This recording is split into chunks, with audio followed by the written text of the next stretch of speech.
Another beautiful morning in Commuterville. You, alone in your car, crawling down the interstate. Stuck behind the SUV from Maryland, but firmly in front of the sedan from DC. There is a better way. Vanpooling. Save on fuel, get to work in a better mood, and help get cars off the road for the planet's sake. Learn more at vanpoolalliance.org. Ride on. Daily is proud to partner with Panasonic to provide Toughbook, rugged mobile computers to keep public safety agencies efficient and informed when failure isn't an option. The Toughbook is an extremely durable device with a reputation for ruggedness to ensure public safety personnel stay connected in hazardous and harsh conditions. Daily and Panasonic, providing the best technology solutions for those who keep our communities safe. Learn more at www.daly.com/toughbook. Hi there, I am Adam Kirpas, and this is my novel Life Choices. On that day, Miss Mulholland decided to stay at home with her children. Little Frederick caught her heart. She pondered for quite a while whether this was a decision, whether she would ever regret this decision. You know, there some people make a decision, stand on a crossroad. They do not know which way they want to go, but they somehow know either way, either decision you make, you will regret it in the end. People who do not feel satisfied with their lives, you know, either way, your life will never really turn up as it is. And this is what Miss Mulholland pondered about. Later, she thought about that no matter what decision she would have made, it wouldn't have changed a thing. This is later on in your life when you see the world as it is, when you are struck by reality or in a way conceded to reality. You give up your dreams, and one key moment where your dreams do not poke you anymore, do not encourage you and motivate you anymore. This very moment is when you stop thinking about an alternative, when you stop imagining your life could have been different in a way or another. You are struck by reality or sickness of reality. You have lost all imagination. Life is as it is. You cannot change it. Either way, Miss Mulholland stood with her kids. Increasingly, she started to feel a contempt for her children. They bothered her. Their voice, occasionally, when she had her day off and she would be at home watching them, and she would feel a growing anger inside her. She would look at them and say, in the end, they are going to end up as me. She thought about the people she knew, the people she went to school with, her brothers, her family. There is no hope. There is no escape of this. She was sure. She even said to herself, why bother? And one of those gloomy, dark days, and there are many, she thought about ending it all.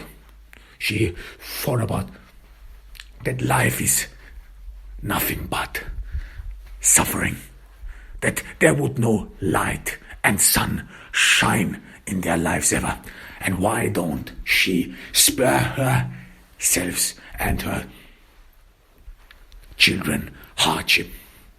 She thought about it in a rational way, in a scary, rational way, which would appall everyone, which would appall people who do not know about their circumstances. What might think, or what might let think a mother about this hideous solution? Just end it all, and at least, they would not have to be bothered about it anymore, because she thought about one thing, and this would be that these are going to be drug addicts, going to be people who will not ever, in a way, succeed. She was sure of it. And this was one of those days where she would self-chastise herself, where she would be convinced that nothing good will ever come out of her. That it is maybe that is maybe genetic.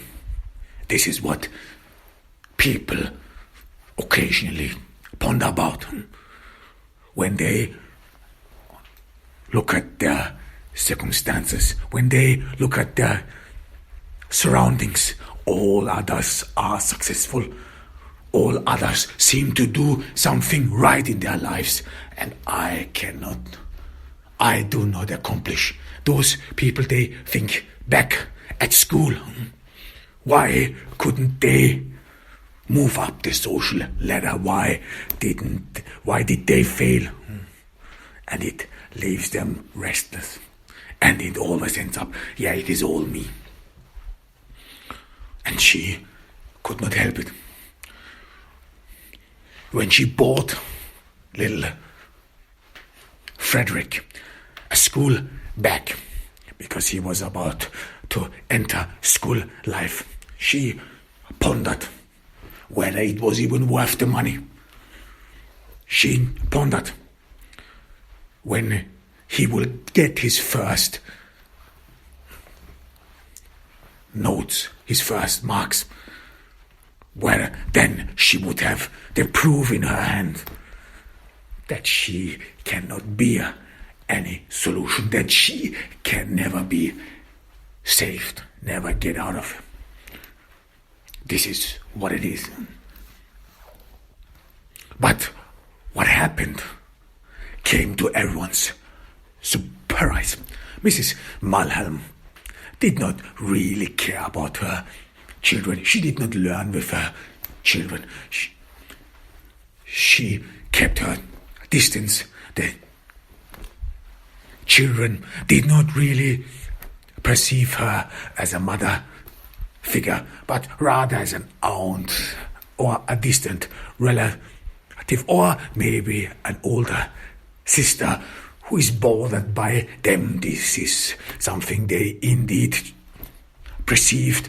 They were bothered. She's bothered. She's vengeful. The children try to avoid her. Only when it comes to eating hours, they would gather and flock around her. But on other occasions, they would avoid her, stay away. You don't want to raise any attention. You do not want to raise sleeping dogs. This is what they were all sure about. But then, and because of this, Miss Mulholland did not really know her children. She did not know her characters. She did not know what their children like or dislike. She did not even know their favorite candy, what their favorite color, what they like to watch on TV. She bought her little Frederick, the youngest, just a random bag. She didn't care, just to fill a pocket. This is all what she thought about. This was all. She didn't care. But when little Frederick entered school, and it was one of those schools for the poor, which was scarcely furnished. The desks were all crooked. The windows were not really isolated. You could partially look through the edges. You could partially not really close the windows. During course, you would hear the noise outside. The teachers, some of them did not even had real school degrees. Some of them were even high school dropouts. The school had to make their peace with it, because those who had a degree, those who went to college, would by any means necessary avoid being transferred to a school which was actually considered nothing but a hood school. And that's why the school, in a way, looked the other way when applicants for teacher jobs did not really have the qualification. Everyone can read and write, and those teachers who went to school or in order to teach children, they would just read their books. They would learn through the job and then pass on their education. So in that sense, this school had a low quality, and it did not bother anyone, because everyone pretty much assumed that there would not be any help and that these children there would be doomed. There is no help to them. They will probably end up as drug addicts or whatever you want. So it just was a means of appearance. You wanted to coax the world into a perception that everything is right, that everything is all right. Yet it wasn't, because it still meant that poverty, that circumstances, social circumstances, would be inherited the moment those children entered school and hoped and even imagined that in a way or another the American dream would work out for them. They were badly disappointed, because people had already given up on them. There was no chance that anyone in that school would get out and accomplish it. A chance, but a little one. And right there came little Frederick. His siblings, nor his mother, did not test that little Frederick was a genius. He somehow flew under the radar. No one really cared. He shouldn't bother anyone. This was the main reason. But in school, increasingly, Mrs. Combs, who grew up poor herself, and she was one of the few teachers who had actually the right qualification. She was one of those teachers, one of those smart women who could work their way up, despite the fact that her mother was a prostitute and her father was the pimp who sold her mother to other men. However, and despite the fact Mrs. Comp was a success, and she dedicated her life to help others, this had, of course, to do with the fact that she could not have children of her own, and she then decided to pass on her motherly love to those who would deserve it, to those who need her help. And the first time she met little Frederick, she was immediately aware of his genius. She immediately understood that the way he sees things, how fast he can solve math issues, that he is already proficient in language, gave her a pretty clear image of the wits of the boy. And this was her beacon of hope. Exactly those children who would somehow, in a way, get out of the hoods, get out of these poor circumstances, and write the success story. She eyed him closely, and she then helped him. She talked with the principal. She talked with other people. The main issue about smart kids is that despite they are being smart, it actually does not really change anything. It doesn't. But it depends on one thing. And this is finances. This is support. Without it, you can do whatever you want and you will not succeed. And Mrs. Combs was very successful to allocate funds and channel them towards little Frederick so that he can get away, so that he will find a solution and that he can access a better school. And she then succeeded transferring him to a more sophisticated school where he would not be plagued by poverty and whatever you have.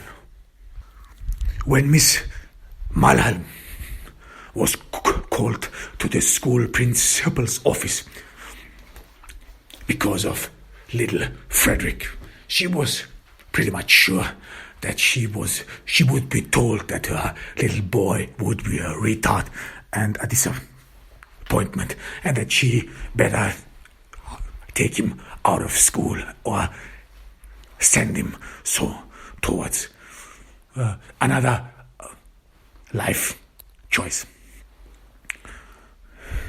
She thought that she would get another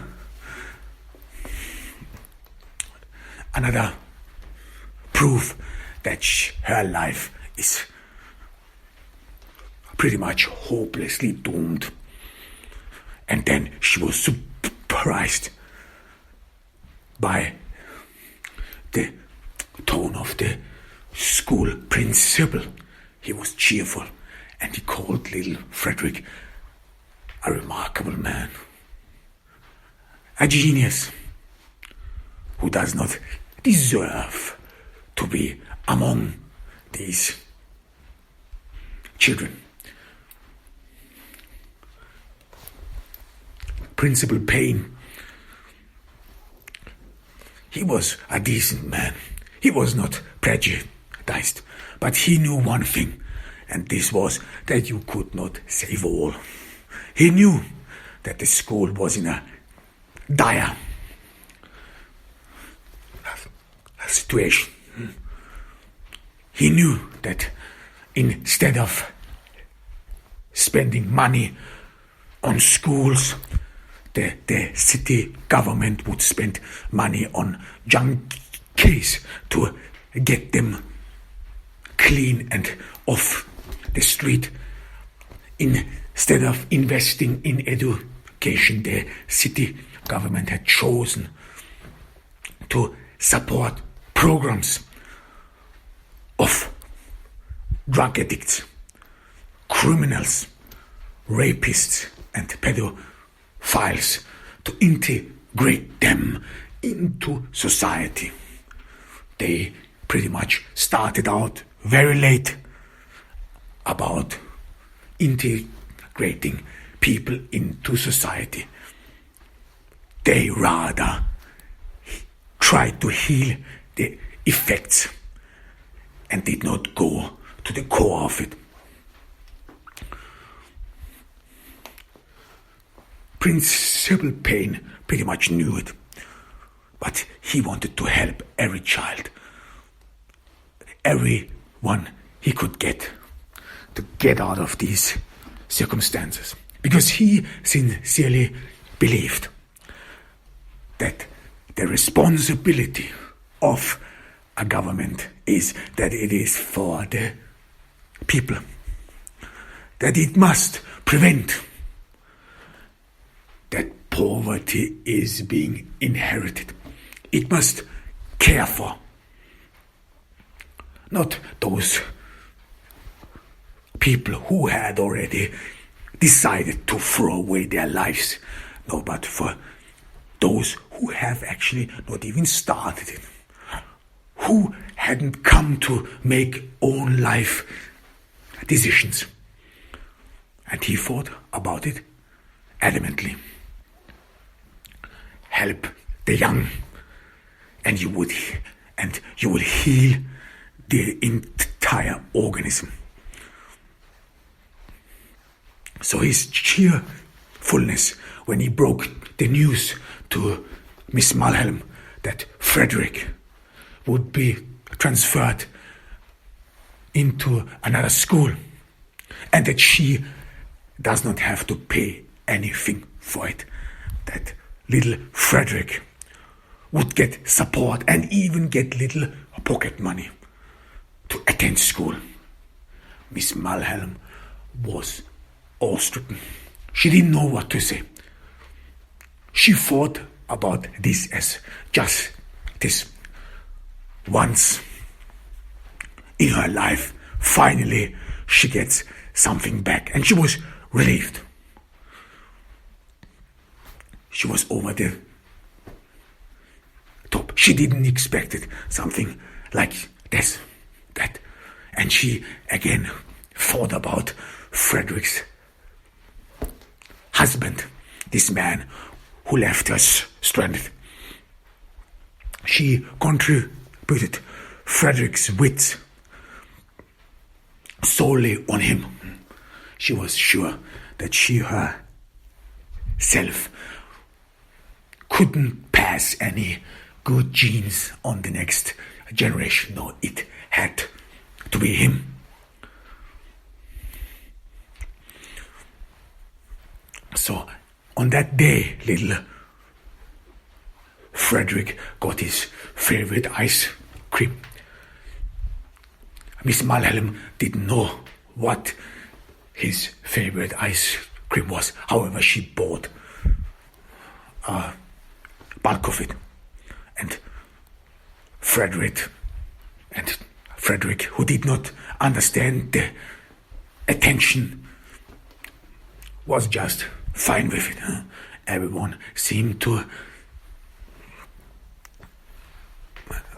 handle him differently. Everyone seemed to act differently around him, and he was just happy, joyous. He didn't expect anything. This was the moment when Miss Mulhelm pretty much became more and more arrogant, condescending. She thought that she is somehow different than all those others. And Frederick, who had saved himself, who could go now to a school for better people, and in Miss Mulhelm's mind, these were all people who would deserve it, who are on top of the society, who lead the society, whose decisions have impacts on society. This is how Mrs. Mulhelm Miss Malham would see the upper class. They are the ones who lead society. Their decisions are being followed. They are at the head of their time. They are on top. Their lives is not as meaningless as ours. And now her little Frederick was part of it as well. She told everyone about it, that her boy was special, that her boy was not ordinary, that he had, of course, inherited his genius from her. She did not talk about Frederick's husband who abandoned her. No, she told everyone it was her, and she lived through Frederick's perception. She told everyone if she would have gotten the chance, if her parents would have seen her genius, she probably would have ended somewhere else. She probably would have been more successful, beyond what one can imagine, and she probably would have freed herself from these chains she felt every day. Of course, this arrogance started to annoy everyone.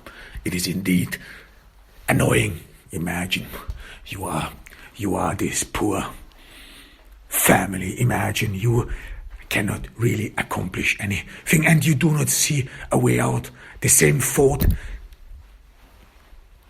Miss Malham felt before it was announced that Frederick is special. And then they saw someone among them, one of their own, being able to get out of the hood, being able to pursue something different, a new life, a new idea. These people had already given up on them, and now they saw a success story. But they were not happy for them.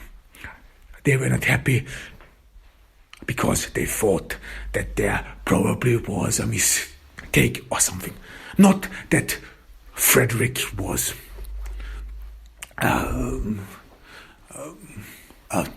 crook. Well, this was just a little boy. They indeed would trust those conclusions drawn up by the higher class. However, that they thought it can't be that one of their own, one of those people from whom never ever anything good could come, that he would turn out to be their good. And they try to come up with explanations. Yeah, Frederick may be smart. That little boy struck everyone as smart. They claimed it even though they had never met him. But they somehow said, yeah, maybe there was a mistake in the hospital. Maybe something went wrong. Maybe they swapped the children, and now a wealthy man, a wealthy family is plagued with an idiot.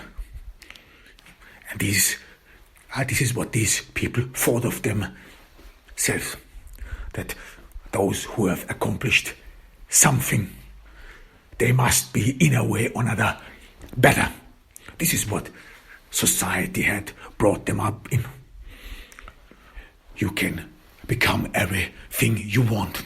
You just have to try.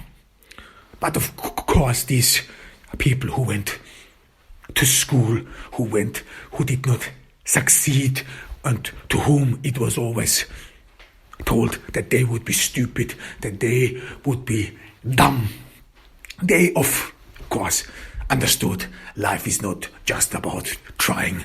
Life is not just about your will. You have to have some qualifications. You have to have some wits. And they understood that all those motivation speeches, that all the talk about things you want, all boils up to one thing, and this is your abilities, your wits.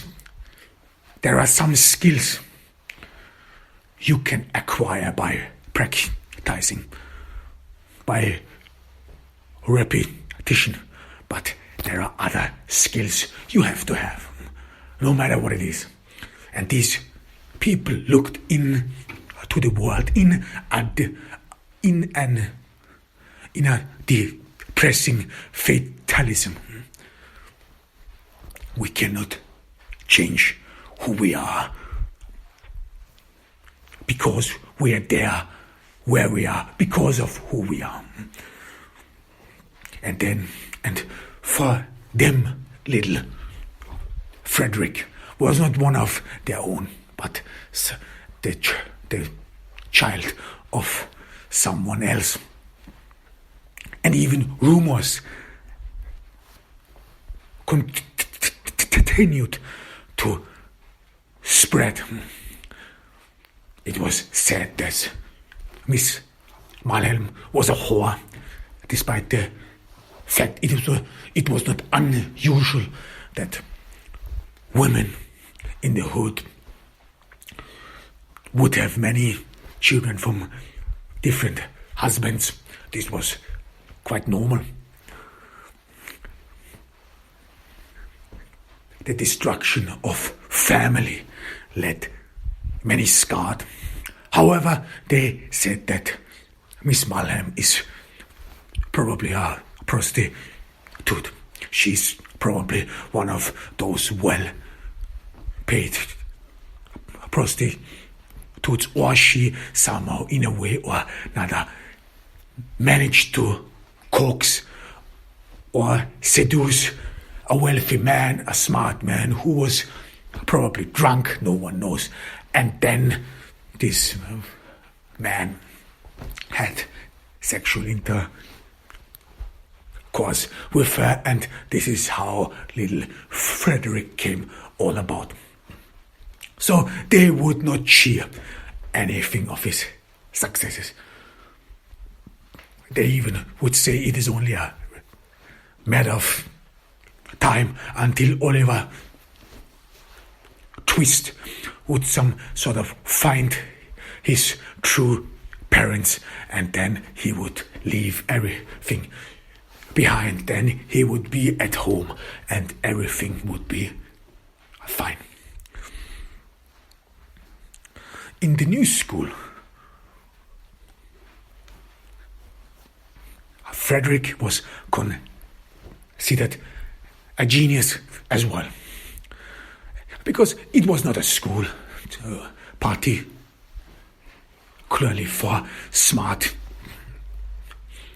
children. No, it was rather a school for well-off parents who could pay the fees, who could enable their children a better education. In this school, the children had teachers who actually had a college degree, teachers who were well educated, who understood the psyche of children. The school was well equipped with the newest technology. And for a fact, this made the difference. This made the difference between the well-off children and those who are poor. And even in these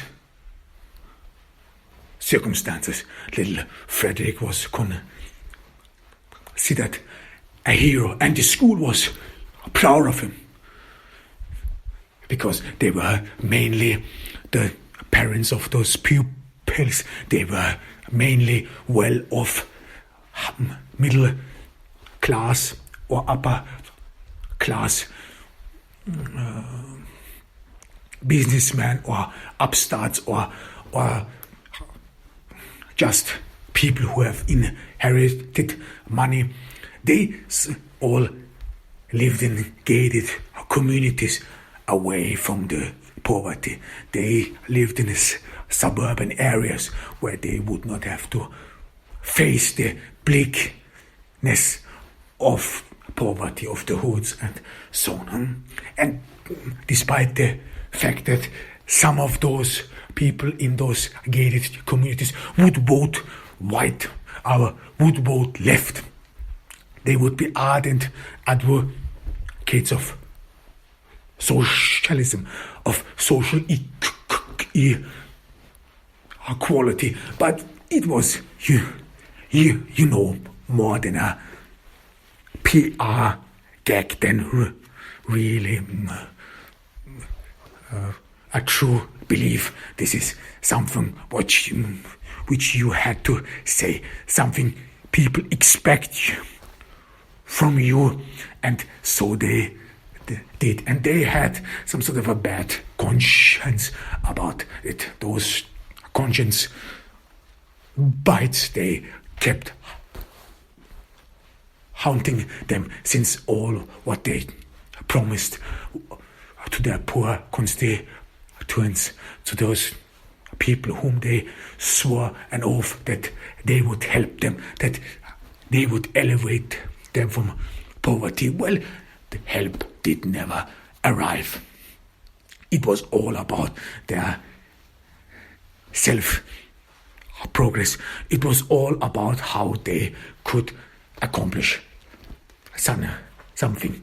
And political office became then nothing but a job, something you write in your resume. You were this and that. You had power. People make believe that they should vote for you, that they should support you, and this would look good on future job applications. There was no change of thinking. These people did not grasp that politics meant that you have to be there for the people. It is not about you. You present the good, the commodity, and the commodity is solutions. This is very important. However, little Frederick, the only poor child who was in that school, was famous. The teachers feared that Frederick would be in a way excluded because he had no money, because of his social standing. So they tried to raise compassion among the pupils, that they should take care of Frederick, that they should help him when he needs something. They should be there for him. One teacher said, "Frederick needs our help." This was rather political. They wanted to see and make everyone believe that they care for those peoples, and they wanted to make visible to their constituents, to the people who voted for them, look, the American dream is not dead. Look, we do something for you. You can accomplish this. Likewise, you only have to put in the effort. Of course, this psyche only works with blaming all the others, where you do not deliver, but just emphasize. If you would have put in the effort, you would have accomplished it. That's all what matters. And more, the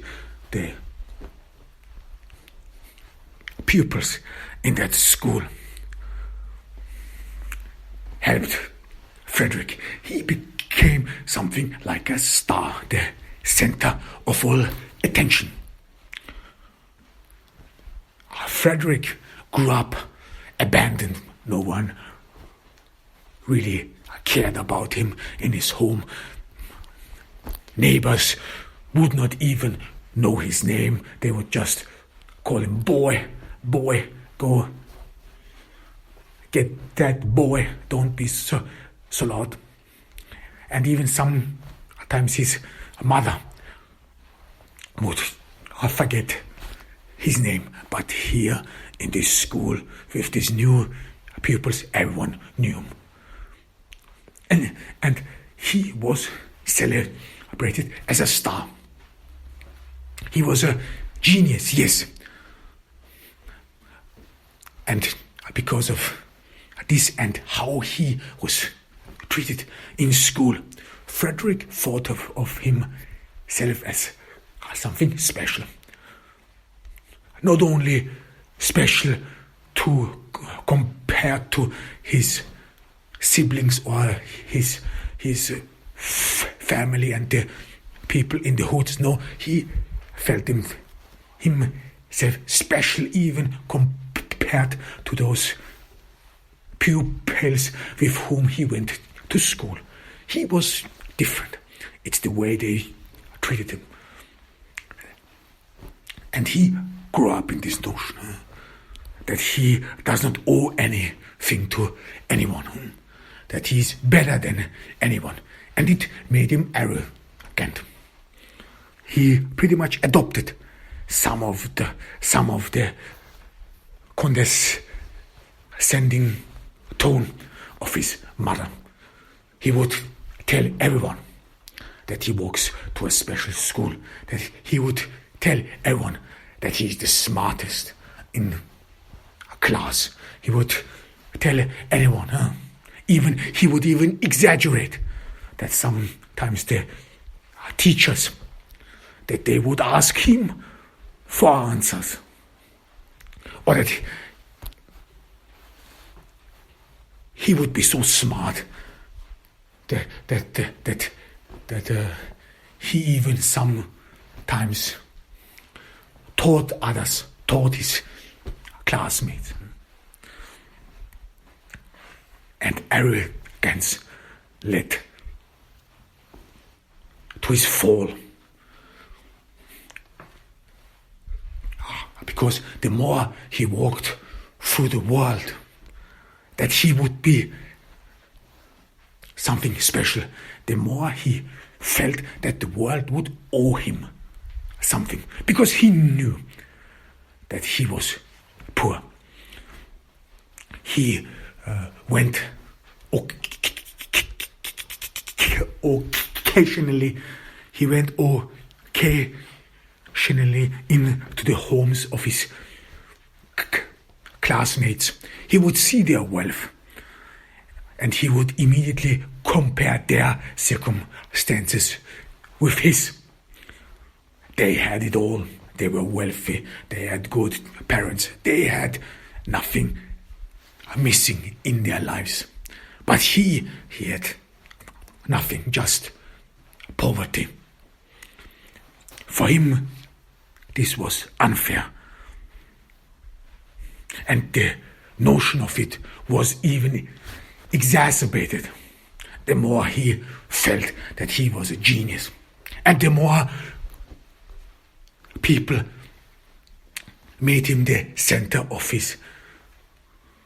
their attention. The more he felt people would have affection for him because he was poor. And there he thought to himself that the world would owe him something, that the world would have to pay him something for the poverty he endured. even one teacher draw such a hideous picture of poverty. Even his classmates agreed, poor little Frederick, he has to bear these circumstances. And they agreed all with him. This was actually unfair. Frederick is special. He does not deserve it. Introducing the new loaded scratchers from DC Lottery. These scratchers are loaded with cash prizes of $50, $100, $500, $1,500, and $5,000. And chances to win up to $250,000. These games are absolutely stuffed, jammed, overflowing. You might even say, loaded? Play the games that are packed with $7.5 million in cash prizes. Get your loaded scratchers today. The "I didn't realize you liked me that way" deal. Because it's one thing to receive McDonald's, but an entirely other thing to know that they woke up early to face the world and bring you McDonald's breakfast still hot in the bag. Appreciate you. There's a deal for every morning. Now grab 2 loaded sausage burritos for only $3. Prices and participation may vary. Single item at regular price. Cannot be combined with any other offer or combo meal. Ba-da-ba-ba.